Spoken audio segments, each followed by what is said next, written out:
हरण की गागर का खेल. ऐसे कैसे झाले बंधू कर्म नाही कांड करुणी म्हणती साधू. अरे देवा, हे काय म्हणलंय, नवीन अभंग वाटलाय का? नाही नाही नाही, लक्षात घ्या. महाराष्ट्रामध्ये काही दिवसांपूर्वी, काही महिन्यांपूर्वी खरात बाबा प्रसन्न झाले होते. खरात बाबा प्रसिद्ध झाले होते, हे का नाही? तसंच आता एक पांढऱ्या कपड्यात शिखा धारण केलेली एक असे काय म्हणतात त्यांनी, हे फोटो बघून घ्या म्हणजे तुम्हाला कळेल की यांच्यावर आता आरोप लागलाय.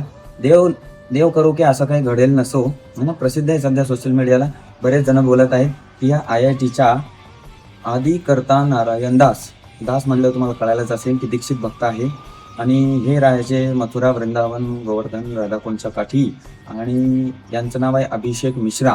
तर हे महात्मा यांनी भरपूर असं भगवद्गीतेवर प्रवचन दिलं आणि मग त्या प्रवचनाच्या माध्यमातून जुडलेल्या स्त्रियांशी, युवतींशी त्यांनी मग अत्याचार काय गडबडी केल्या. आता त्यासाठी पोलिसांनी त्यांना अटक केलंय.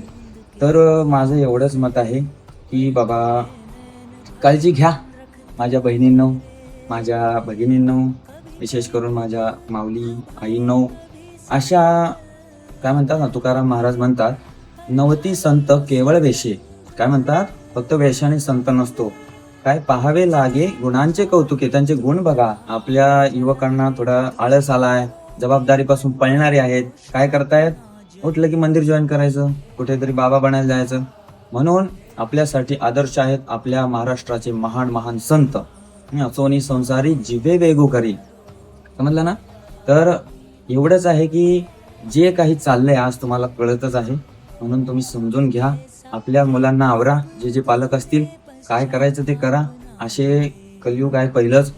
सत्ययुगात पण, त्रेतायुगात पण एवढे मोठ्या मोठ्या साधू मुनींचे पतन झाले. तर या कलियुगातले जे काय वेश धारण करून विचारे आता दाखवतायत आम्ही साधू आहे, पण ते नाही होतो. त्यापेक्षा ना आपलं मस्त ग्रहस्थ आश्रमात राहा, संत सेवा करा, गो सेवा करा, अशी तुळशी मातेची मस्त सेवा करा आणि हरिनाम घ्या, आहे का नाही? हरिमुखी गाता हरपली चिंता, त्या नाही मागुता जन्म घेणे. अशा प्रकारे सुंदर असं जीवन जगायला शिकवा आपल्या मुलांना. हे जे चाललंय ना की बाबा बनणं, त्यांना वाटतं की मी पूर्णपणे गीता प्रचाराला चालू, ते स्वतःचा प्रचार करतात आणि पुढे चालून खानदानाचा प्रचार होऊन बसतो. तर काळजी घ्या, आवरा आपल्या लेकरांना. शेवटी काय बघा, औषध खराब नाही. म्हणजे इथे हरिनाम औषध आहे, औषध खराब नाही. होऊ शकतं त्याने चुकीचं जागून घेतलं असेल, आहे का नाही, किंवा चुकीच्या व्यक्तीकडून. सगळ्यात महत्वाचं काय आहे की आपण आपलं आचरण शुद्ध केलं पाहिजे. जन्म सार्थक करी कर परोपकार.